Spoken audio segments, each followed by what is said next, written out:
बलवीर सफेद शेर ने लिया माँ और पिता की मौत का बदला। एक जंगल में एक विशाल शेर रहता था। वह अब बूढ़ा हो चुका था। बुढ़ापे के चलते वह अब जंगल का राजा किसी और को बनाना चाहता था। दोस्तों, उसी जंगल में एक सफेद शेर और बंटी बाघ भी रहता था। विशाल शेर एक दिन सभी जानवरों को बुलाता है और कहता है, मेरे प्यारे जंगल के वासियों, मैं अब बूढ़ा हो चुका हूँ और अब समय आ गया है जंगल का राज्य की भागदौड़ अब मैं किसी और को सौंप दूं। यहाँ दो महारथी हैं, सफेद शेर और बंटी बाघ। अब मैं ये फैसला जंगल के जानवरों पर छोड़ देता हूँ। बंटी बाघ बहुत ताकतवर है और सफेद शेर बहुत ही ताकतवर के साथ साथ समझदार भी है। तो यह फैसला अब मैं आप पर से छोड़ता हूँ। फिर सभी जानवर मिलकर कहते हैं जंगल का राजा सफेद शेर को बनाना चाहिए। यह बात सुनकर बूढ़ा शेर सफेद शेर को जंगल का राजा बना देता है और बंटी बाघ को उसका सेनापति बना दिया जाता है। यह फैसले से सभी जानवर बहुत खुश हुए, पर बाघ को बहुत गुस्सा आ रहा था। सफेद शेर सभी जानवरों का बहुत अच्छे से ख्याल रखता। सफेद शेर के राज्य में सभी जानवर बहुत खुश थे और दूसरी तरफ बंटी बाघ को नए राजा से जलन होने लगी। बंटी बाघ अंदर ही अंदर सफेद शेर से नफरत करने लगा। ऐसे कुछ समय बीत गया। सफेद शेर ने शादी कर ली और थोड़े ही समय में उनके एक बेटा भी हो गया। सफेद शेर ने उसका नाम बलवीर रखा। बलवीर बहुत ही प्यारा बच्चा था। बेटे को जन्म देते ही कुछ दिन बाद शेरनी की तबीयत खराब हो जाती है। उस पर किसी भी तरह का कोई इलाज काम नहीं कर रहा था। फिर जब थक हार कर सफेद शेर उसे जादुई शक्तियों से ठीक कर देता है और शेरनी पूरी तरह ठीक हो जाती है।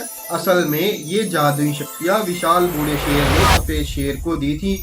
अगर उसके जंगल पर कोई भी परेशानी आ जाए तो वह उस आपदा से अपनी जादुई शक्तियों परेशानी का सामना कर सके और इन शक्तियों को राज रखने के लिए कहा था। जब सफेद शेर इन शक्तियों से अपनी पत्नी को ठीक कर रहा था, तब बंटी बाघ उसे देख लेता है और बंटी बाघ बहुत ही आग बबूला हो जाता है।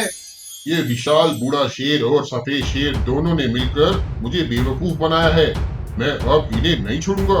अगले दिन शेरनी अपने पति से कहती है। सफेद शेर बोला, सुनो जी पतिदेव, आज मेरा बेटा घूमने के लिए कह रहा है, अगर आपकी आज्ञा हो तो हम जंगल घूम आए। हाँ हाँ क्यों नहीं, पर सुनो मेरी शेरनी, पर ध्यान से, हमारे बहुत दुश्मन बन गए हैं। यह कहकर फिर सफेद शेर जादुई शक्तियाँ अपने बेटे बलवीर को दे देता है और दोनों माँ बेटे जंगल की ओर चल देते हैं। उनके जाने के बाद वहाँ बंटी बाघ आ जाता है और कहता है, सफेद शेर, सालों से मैं इसी आग में जल रहा हूँ। बूढ़े शेर ने मुझे छोड़कर तुम्हें इस जंगल का राजा बना दिया और जादुई शक्तियाँ भी तुम्हें ही मिली। या तो मुझे शक्तियाँ दे दो या फिर मरने के लिए तैयार हो जाओ। सफेद शेर शक्तियाँ देने से मना कर देता है। फिर दोनों लड़ने लगते हैं। बहुत ही ज्यादा घमासान युद्ध के बाद सफेद शेर मर जाता है। कुछ समय बाद शेरनी जब अपने घर आती है तो वह देखती है उसके घर के बाहर खून ही खून फैला हुआ है। तभी गुफा में से बंटी बाघ बाहर आता है और कहता है, सुनो शेरनी, मुझे वो जादुई शक्तियाँ चाहिए। कहाँ है तुम्हारा बेटा बलवीर? उसे जिंदा नहीं छोड़ूंगा, आज उसे भी मार दूंगा। अरे नाश बेटे, तूने ये क्या कर दिया? मेरे पति को क्यों मार दिया? मैं तुझे नहीं बताऊंगी मेरा बेटा कहाँ है। शेरनी बंटी बाघ को कुछ नहीं बताती।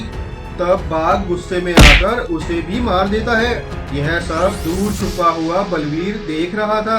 वहां से भागकर बलवीर दूर चला जाता है और अपने आप से एक वादा करता है, मैं अपने माता पिता के हथियारों को जिंदा नहीं छोड़ूंगा।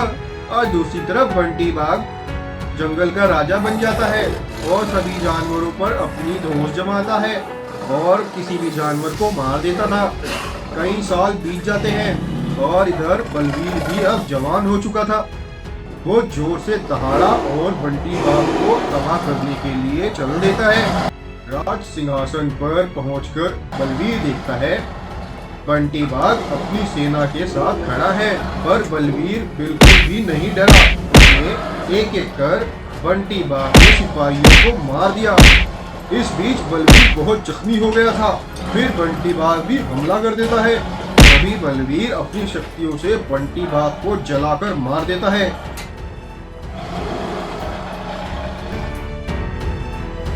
और सभी जानवर मिलकर बलवीर को जंगल का राजा बना देते हैं। तो दोस्तों, आपको हमारी स्टोरी पसंद आई है? हमारे चैनल को सब्सक्राइब करें, वीडियो को लाइक करें और नई मनोरंजक कहानियां देखने के लिए हमारे चैनल पर बने रहें।